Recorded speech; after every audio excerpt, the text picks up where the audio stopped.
Sir,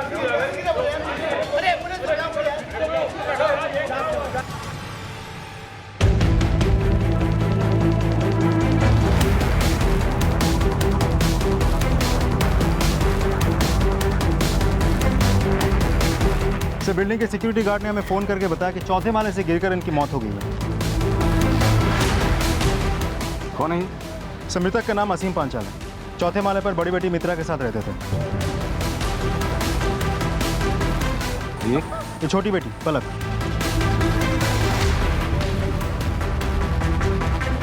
sir, force entry का कोई भी निशान नहीं है, लूट भी नहीं हुई है, हर चीज अपनी जगह पे है और कैश को भी हाथ नहीं लगाया गया है। ठीक है, तांबे, ये मित्रा और उस लड़के को अंदर बुलाओ। सर मुझे सच में नहीं पता ये सब कैसे हुआ।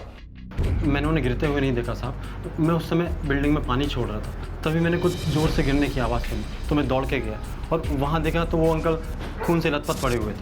सर, पूरा घर छान मारा लेकिन मरने वाले ने कोई सुसाइड नोट नहीं छोड़ा। सर आप मेरी बात क्यों नहीं मान रहे हो?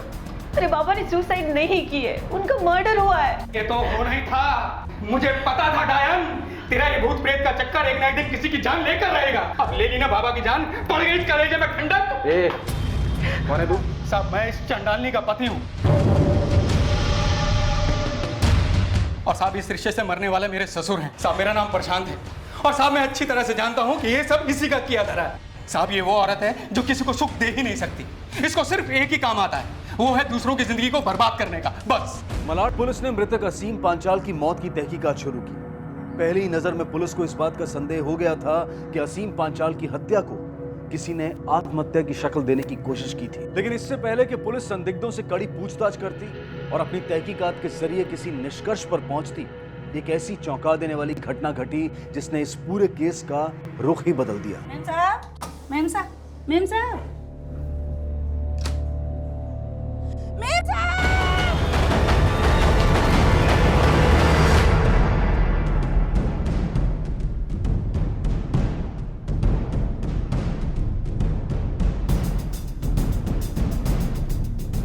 सर, जिसने भी मारा है बड़ी बेरहमी से मारा है। मैडम मैं अपने फ्लैट में थी। आपको इस हादसे के बारे में किसने बताया? वॉचमैन ने। सर उस वक्त मैं घर पर नहीं था सर। कहाँ था?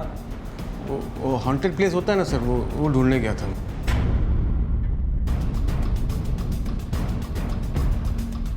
नहीं साहब, मैंने तो कुछ ऐसा नहीं देखा जिसे देख के मुझे शक हो। सर ये पान वाला है ना, ये मेरे को बता रहा था एक लड़की है ना डेली आती जाती रहती है। ठीक। हाँ एक लड़की थी सर, एक आती थी 10-12 दिन से, 20-21 साल की होगी। वो मित्रा जी के घर पे देखती। उसकी शक्ल याद है? स्केच बनवा सकते हो?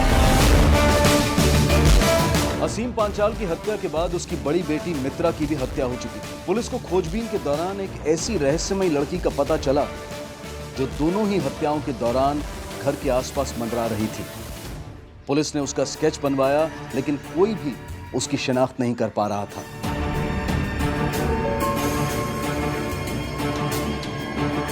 क्या इस रहस्यमयी लड़की का सच सामने आएगा?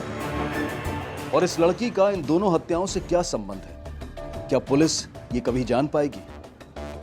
इस लड़के को जानती हो? नहीं सर, मैं इसे नहीं जानती। नो सर, मैंने इसे कभी नहीं देखा। ये आपको कहाँ से मिला सर? तू जानता है इसे? नहीं नहीं, मैं जानता नहीं हूँ सर, ना मैं इसको कभी देखा हूँ। पक्का? हाँ।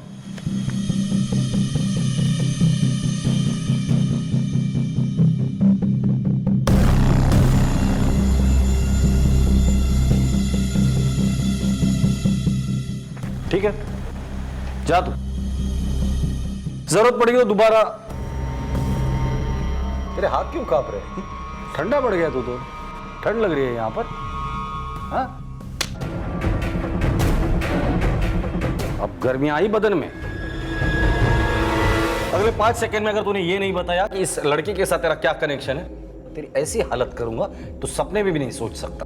मरे हुए लोगों से जिंदा लोगों का क्या रिश्ता हो सकता है सर? मतलब? ये मेरी बहन थी, मुझसे अपनी मौत का बदला लेने आई है वापस। मरी हुई थी, मौत का बदला लेने आई है? मरा हुआ इंसान कभी वापस भी आता है? सर ये हमें बेवकूफ बना रहा है बस, और कुछ नहीं। नहीं नहीं, यही सच है। देखिए ये जो दाग है ना, ये मेरी बहन है। अगर तेरी बहन मर चुकी है तो आस पड़ोस वालों में से देखा कैसे? आत्मा थी, मैं सच कह रहा हूँ, मेरा विश्वास कीजिए। मैंने अपनी बहन को मार डाला सर। क्या? तो क्या बोल रहा है? तुझे पता है तू क्या बोल रहा है? पता है सर, मैं सच बोल रहा हूँ। मैं पापी हूँ सर, पाप किया है मैंने अपनी मासूम बहन को अपने हाथों से मारने का पाप किया है सर मैंने। तेरे नाटक बंद कर, नाटक बंद और तेरी कहानी सुना। सर 8 साल पहले की बात, मैं और बहन अनाथ हो गए थे, हमको देखने वाला कोई नहीं था।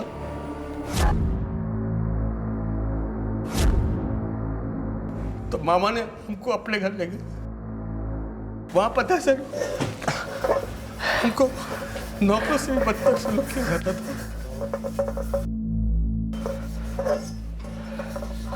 प्रतीक, ला छोड़ो से, ला दे, मैं धो। अरे नहीं दादा, मैं अरे मैंने बोला छोड़। दादा मैं कर लूंगी। मैंने बोला ना छोड़ दे।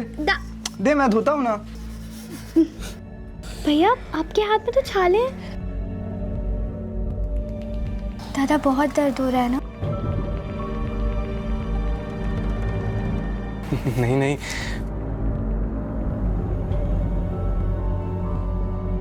तेरे बर्तन धोने से ज्यादा दर्द नहीं हो रहा। तू छोड़। दादा आपके छाले अरे लग मैं जाएंगे, कर लूंगा, रही कितनी हूँ ना। कमी तो उस बर्तन है, मैं कर लूंगा। दादा मैं कर लेती हूँ। अरे मैंने बोला ना, बस हो गया। रहने दो। हो गया, देख। बच्चों, मामी मुझे माफ कर देना। अगर मेरी तबीयत ठीक होती तो मैं ये सब काम तुमसे नहीं करवाती। नहीं मामी। अरे रंजन, तेरे हाथ में तो कितने छाले पड़े हैं। रति, जा मलम लेके आ। जी मम्मी। आजा, ये इकडे बस। खूप दुखत असेल ना रे? नहीं नहीं मम्मी, बस।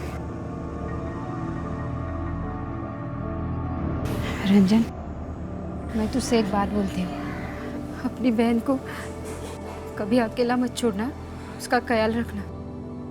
नहीं नहीं मम्मी, कभी उसे अकेला नहीं छोड़ूंगा मैं। अनलस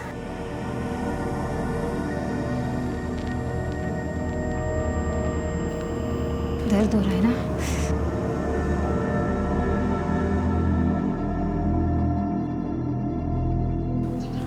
इसका ख्याल रखना और अपना भी।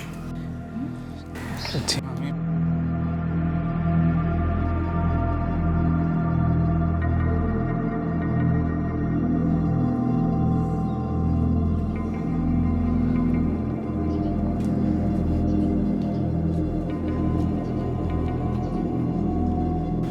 बहुत दर्द हो रहा है ना दादा? अरे पागल, तेरे बर्तन धोने से ज्यादा दर्द नहीं हो रहा है। प्रदीप, तुझे याद है कितने अच्छे दिन होते थे ना वो, जब हम स्कूल जाते थे, कितनी मस्ती किया करते थे हम लोग। हाँ, लई मस्ती करते थे ना। इधर भी मस्ती करके पेट पाल लेना। हाँ, एक बात कान खोल के सुन ले, इधर खाना तभी मिलेगा जब ही काम करेगा। हाँ हो मामा। कहला हुआ है। हाँ चल, सलात ला, मेरे पैर दबा दे। हाँ हाँ हाँ, इधर इधर। हाँ थोडं वरती वरती। अरे इथे म्हटलं ना। हाँ, लई फुलासारखं हात आहे रे तुझे। तेरी मामी बीमार रहती है, मेरे को खुश करने के लिए जो करती है ना, वो तू भी कर ले आज। हाँ, बिना पानी के रावस मासड़ी, जितना तड़पेगी उतना ही मजा आएगा।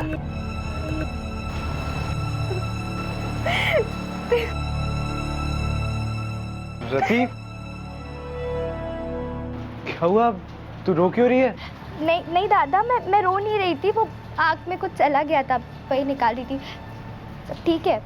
देख रती, तू झूठ मत बोल, कुछ बात है तो बता मुझे। अरे नहीं, सब ठीक है। पक्का? हाँ सब ठीक है। मैं खाना लगा दूँ?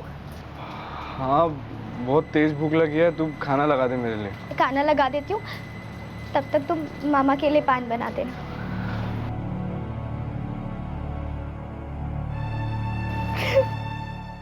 बुगडी माझी सांडली ग, जाता साताऱ्याला, हो जाता साताऱ्याला। मामा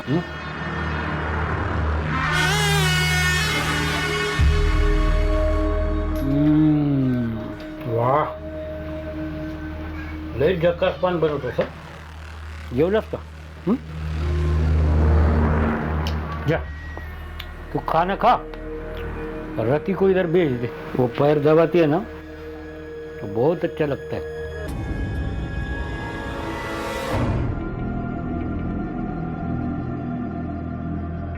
दादा,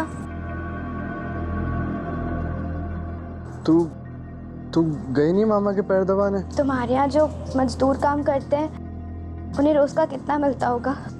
उन्हें दिन का कुछ 200 रुपये मिलता है। 200 रुपये में तुम कहीं भी बाहर अपना गुजारा कर सकते हैं ना। क्या हुआ रतीब, कुछ बात है क्या? दादा, मुझे यहाँ नहीं रहना, मुझे मामा के पैर नहीं दबाने, मुझे यहाँ नहीं रहना है।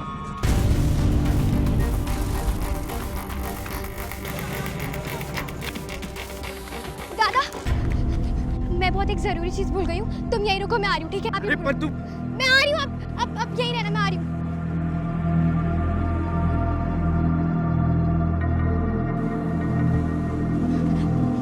चलो।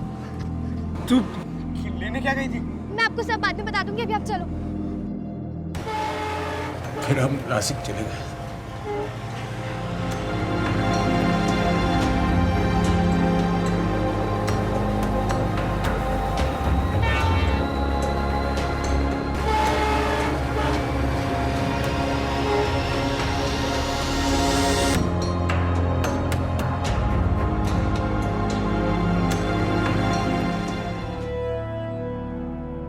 बैठ इधर, मैं बात कर। हाँ भाई, क्या बात है? मुझे नौकरी चाहिए चाचा। पान बनाना जानते हो क्या? जी जी चाचा, मैं बहुत अच्छा पान बनाता हूँ। ये लीजिए चाचा। बट पान तो तुमने बहुत अच्छा बना।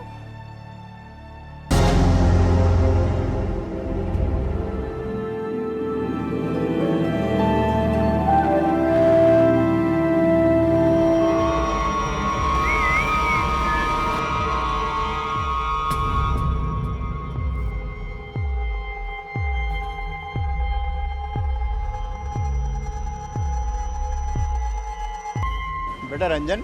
जी चाचा। एक बात कहनी थी बेटा। कहिए ना। सबसे पहले तुम अपने रहने की व्यवस्था कर लो। बात क्या है, पान की दुकान पे तुम्हारी बहन का रहना अच्छा नहीं लगता है। ये रही तुम लोग की खोली, एकदम वैसे ही जैसे तुम लोग को मांगता है, एकदम सस्ती मद्दी टिकाऊ। देख लो, है ना रपचिक एकदम। भाई वो भाड़ा कितना होगा? देख, भाड़ा तो वैसे मैं 1200 रुपये लेता है, लेकिन तुम लोग क्या, अभी मेरे को अच्छा लगा, 1000 रुपये ले लेगा। लल्लन भाई वो पैसे अभी नहीं हो पाएंगे, कुछ टाइम बाद देंगे तो चलेगा। अरे यार, तेरे से पैसा मांगा क्या मैंने भी? हाँ देख, तुम लोग बहुत अच्छा लड़का है, तो इसलिए मन लगा के काम पर, सिर्फ काम पे ध्यान दे। पैसा तो क्या आता जाता रहता है। भाई वो मुझे ना चाचा की दुकान पे जाना है। मैं हाँ, तू निकल। देख क्या है, काम पे जल्दी जाने का, काम की इज्जत करने। हाँ तू निकल। ठीक है भाई, चल रही, मैं जाता हूँ, है ना? मैं शाम को लौटूंगा तो अपन घर जमा लेंगे, ठीक है? और देखो जो कुछ भी लगे तो तू लल्लन भाई को बोल देना।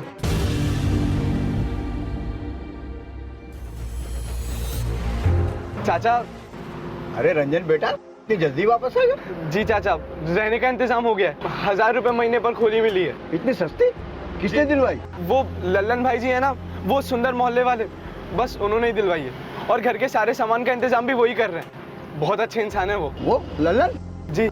अरे एक नंबर का छटा हुआ बदमाश है वो। जल्दी जाके देख, उसने तेरी बहन के साथ कुछ कर ना दिया हो। जा भाग, जल्दी जा।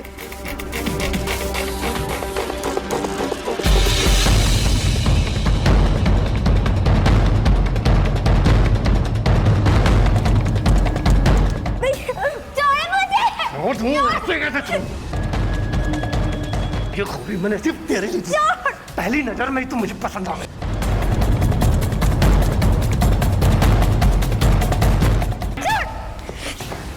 तो नाटक करती है और मेरे साथ नाटक करती है, लल्लन के साथ।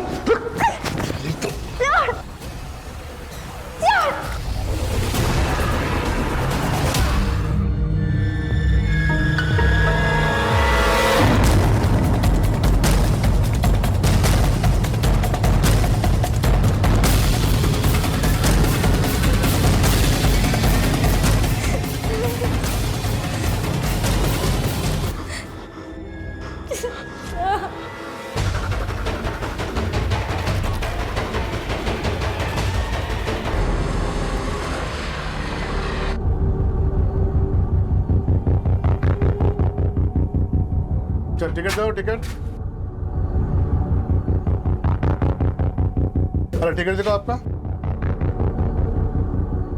चलो ठीक है। तुम लोगों का टिकट? सब वो टिकट तो नहीं है। तो फिर कैसे चलेगा? पेनल्टी भरना पड़ेगा ना। सब पैसे नहीं है हमारे पास, बहुत गरीब है हम लोग सब। तेरे जैसे और 2-4 गरीब आ जाए तो फिर मुझे घर बैठना पड़ेगा। राजने, तो इसको संभाल, मैं लड़के को अगले कंपार्टमेंट में ले चलता हूँ लेडीज के। अरे चलो मेरे साथ चलो। अरे फिकर मत कर। ए, तू चुपचाप बैठ इधर। सब मेरी बहन है सब। तेरी बहन उधर लेडीज कंपार्टमेंट में, तू इधर बैठ।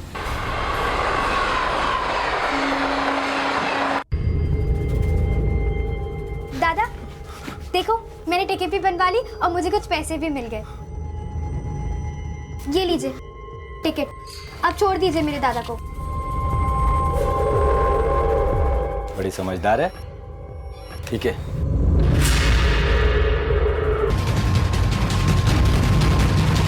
कहाँ से लाई तू ये पैसे? बता कहाँ से लाई? कहाँ से लाई ये टिकट? दादा दादा मेरी बात तो कुछ करो तुमने। क्या सच्चे में मेरी इज्जत डुबा दी। दादा मेरी बात सुनो। क्या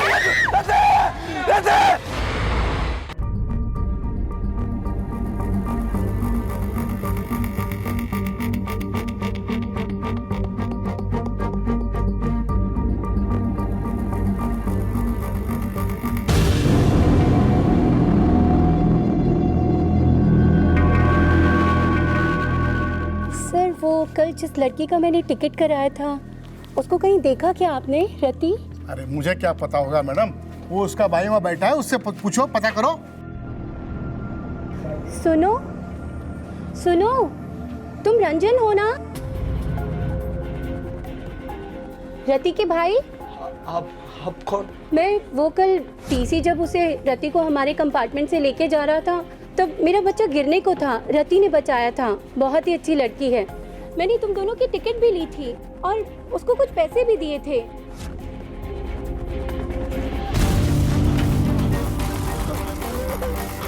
आपने उसे पैसे दिए थे? हाँ, मैंने उसे पैसे दिए थे। आपने उसका टिकट कराया था?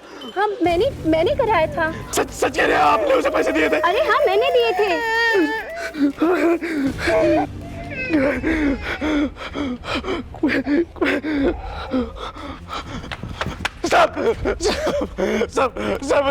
सब ये गाड़ी वापस ले लो। सब मेरी बहन वापस। अरे तू पागल है क्या? आपके साहब कभी गाड़ी वापस जाती है? मैं फॉर्मर था। सब मेरी बहन पागल है। मेरी बहन वापस। कहाँ से चले आते? सब मेरी बहन वापस है साहब।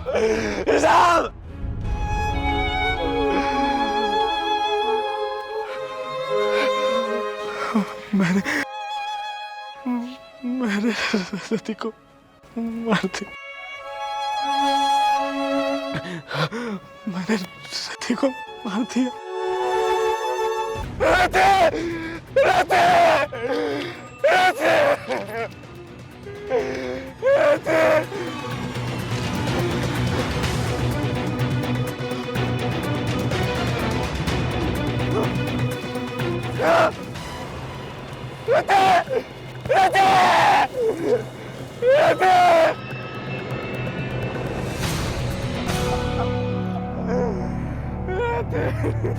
अरे नहीं दादा, मैं अरे मैंने बोला छोड़।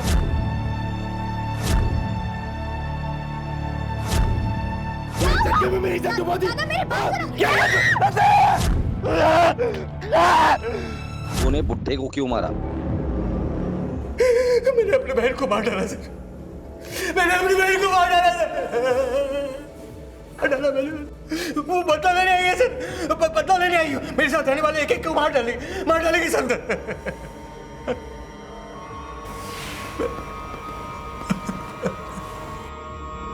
एक भाई का अपनी छोटी बहन को चलती ट्रेन से धक्का दे देना, और वो भी सिर्फ एक ऐसे शक की बुनियाद पर जिसका कोई सबूत मौजूद नहीं था, ये ना सिर्फ दुखद था बल्कि दुर्भाग्यपूर्ण भी।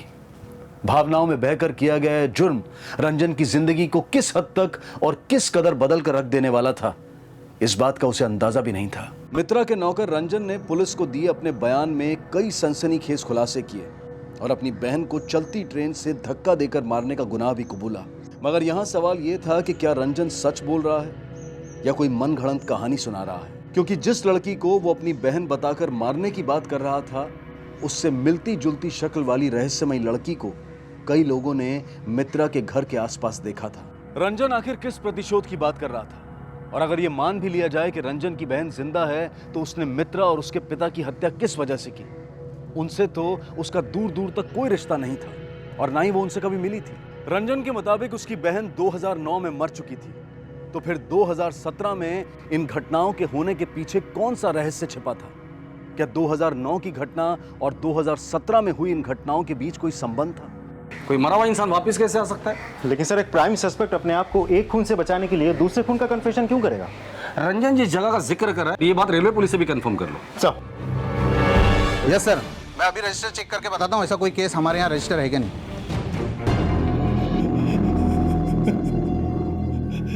मेरी प्यारी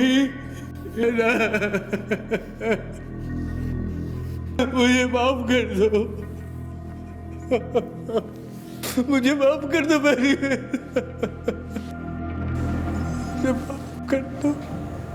मित्रा के नौकर रंजन के द्वारा दिए गए बयान की सच्चाई को जानने के लिए पुलिस ने न सिर्फ रेलवे पुलिस से पूछताछ की, बल्कि उस घटना स्थल का भी मुआयना किया जहां रंजन के अनुसार उसने 8 साल पहले अपनी बहन को चलती ट्रेन से धक्का दे दिया था। लेकिन पुलिस के हाथों कोई सुराग नहीं लगा। क्या पुलिस इन हत्याओं का सच सामने ला पाएगी? क्या उस रहस्यमयी लड़की का पता चल पाएगा?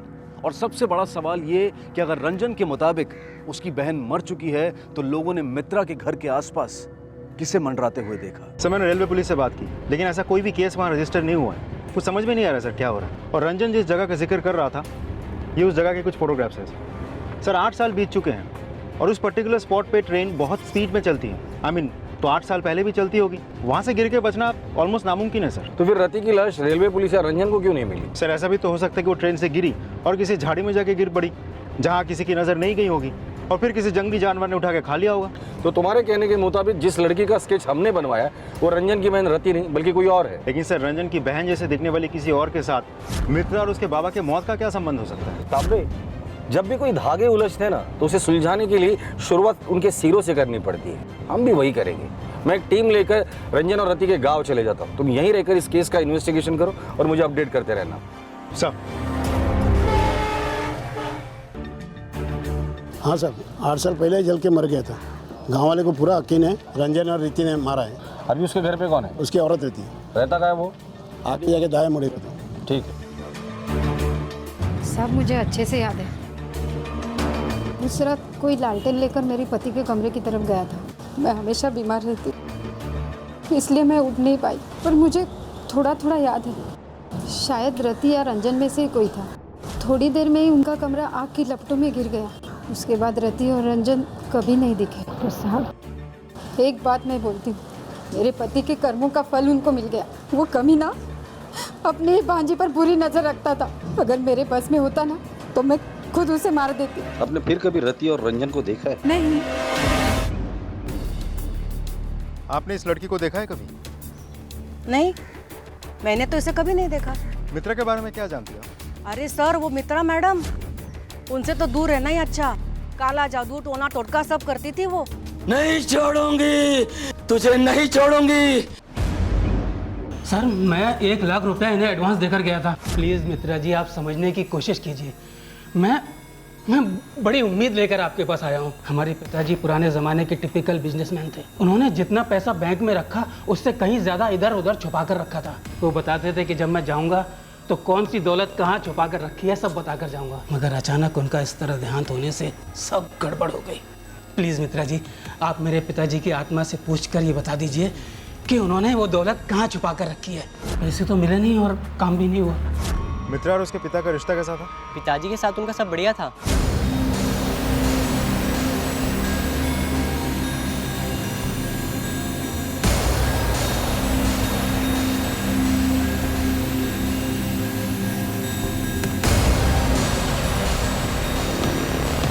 लेकिन उनके नौकर के साथ उनका कुछ दिनों से झगड़ा चल रहा था।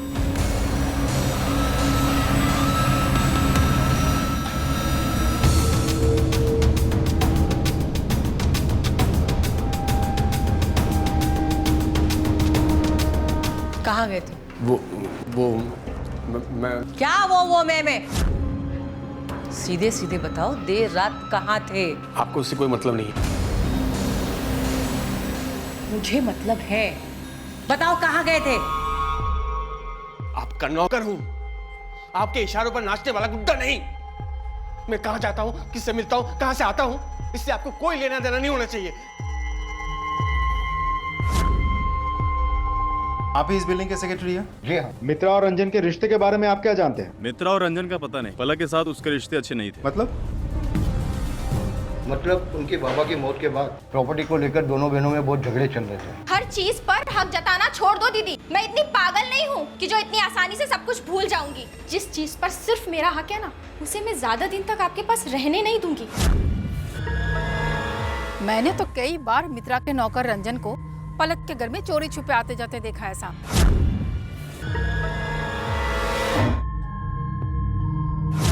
मुझे तो लगता है जरूर कोई चक्कर है।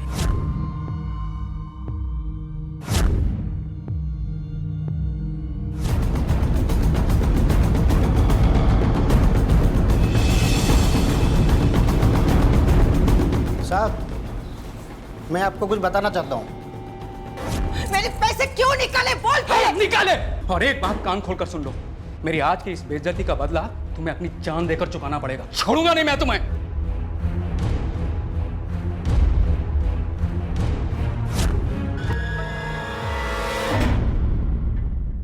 तुम्हारे पास अपने बाबा और अपने बहन को मारने के सारे मोटिव्स मौजूद हैं। पहला, मित्रा के मरते ही तुम्हारे और रंजन के बीच के रिश्ते के काटा साफ। दूसरा, अपने पिता के सारे प्रॉपर्टी की अकेली मालकिन तुम, मतलब प्यार और पैसा दोनों अपने हाथ, जो खून से रंगे हैं। बस कीजिए, भगवान के लिए बस कीजिए।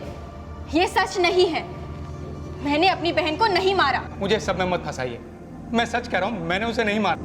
हो सकता है उसका अपने यार से कुछ लफड़ा हुआ हो और उसी ने उसे मार दिया हो। कौन यार? हाँ, वो रंजन है।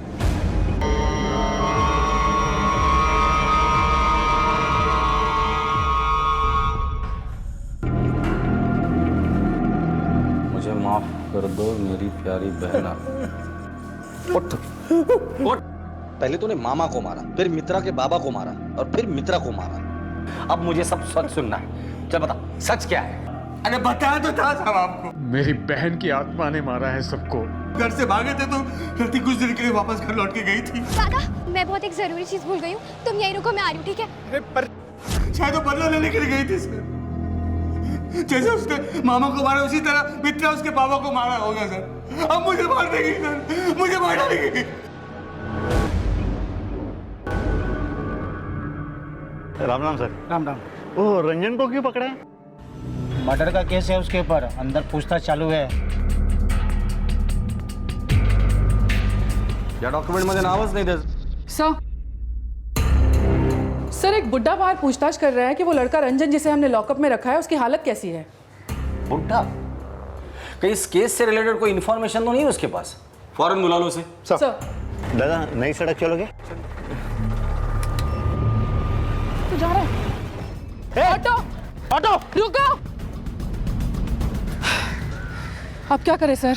निपा, एक काम करो, इस सीसीटीवी का फुटेज निकालो। इस आदमी और इस ऑटो के डिटेल्स इस सीसीटीवी में जरूर कैप्चर हुआ होगा।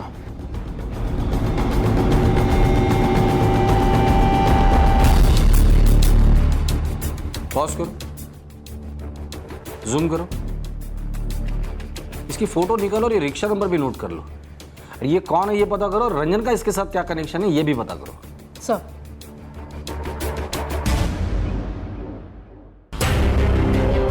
क्या आदमी जब तुम्हारे ऑटो में आके बैठा था तब तुम ही ऑटो चला रहे थे ना? साहब पर मैंने कुछ नहीं किया साहब। कोई बात नहीं, डरो मत। हमें सिर्फ इतना बता दो कि तुमने उस आदमी को कहाँ छोड़ा था? सर सिटी लॉज में छोड़ा था। City laws?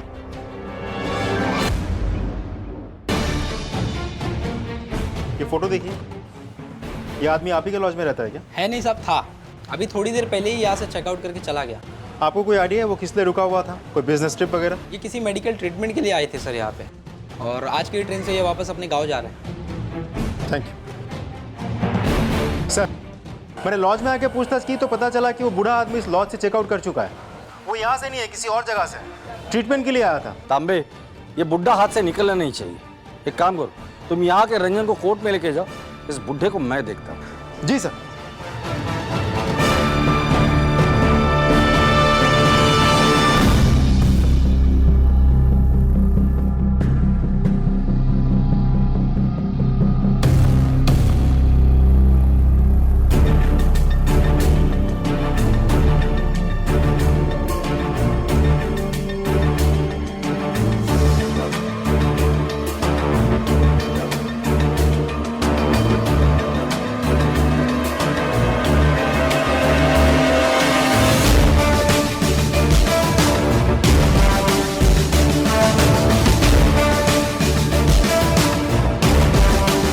रंजन से मिले बगैर ही जाओगे? अब मुझे क्यों बिठा के रखा है? ऐसे ही भोले भाले आदमी देखा और सब बता दे। पहले अपने बारे में बताओ, कौन हो, कहां से आए हो, और मेरे पुलिस स्टेशन के बाहर रंजन के बारे में क्यों पूछताछ कर रहे थे? वो इगतपुरी गांव, उसका सरपंच हूं मैं। वो चाय की टपरी पर चाय पी रहा था तो देखा कि आप किसी बच्चे को पकड़ के लेके जा रहे हैं। गरीब भोला भाला लग रहा था तो सोचा चला पूछ लो उसके बारे में, बस। पूरे पुलिस स्टेशन में वही एक मासूम चेहरा तुम्हें दिखाई दिया? एक दो कांस्टेबल भी है मासूम चेहरे के, उनसे मिला दूंगा ना, सारी सरपंची बाहर निकल आएगी। सच सच बताओ। साहब मैं क्यों झूठ बोलूं? मेरा क्या लेना देना उससे? अरे खड्ड्यात गेला ना तो मला काय करायचंय? नीपा, इसे जानते हो? ये फोटो आपको कहाँ से मिला? ये तो मेरी बहू थी। बहू थी? थी मतलब? सब अब वो इस दुनिया में नहीं है, ये मर चुकी है साहब, मर चुकी है। 8 साल पहले? नहीं साहब, ये 6 महीने पहले अभी।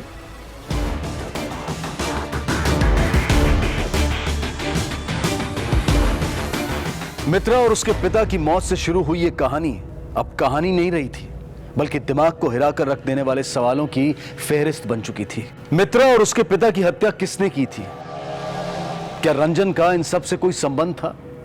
जब रंजन ने अपनी बहन को 8 साल पहले ही चलती ट्रेन से धक्का देकर मार दिया था, तो फिर सरपंच कैसे कह रहे थे कि वो उनकी होने वाली बहू थी? ये तो मेरी बहू थी, मर चुकी है साहब। और वो 8 साल पहले नहीं, बल्कि सिर्फ 6 महीने पहले मरी थी। क्या सरपंच झूठ बोल रहा था? लेकिन जब उसने कुछ गलत किया ही नहीं था तो झूठ बोलकर उसे क्या हासिल होने वाला था? या फिर कहीं ऐसा तो नहीं था कि रंजन ने अपनी और अपनी बहन की जो कहानी पुलिस को सुनाई थी वो झूठी थी? आत्मा थी, मैं सच कह रहा हूँ, मेरा विश्वास कीजिए। मैंने अपनी बहन को मार डाला। इन सारे सवालों के जवाब हमें मिलेंगे इस केस के दूसरे और आखिरी भाग में। अब मैं अनूप सोनी आपसे विदा लेता हूं, फिर मुलाकात होगी। तब तक अपना और अपने परिवार का ख्याल रखें और देखते रहें क्राइम पेट्रोल डायल 100। 1.25 को सीख हम सबको। जय हिंद।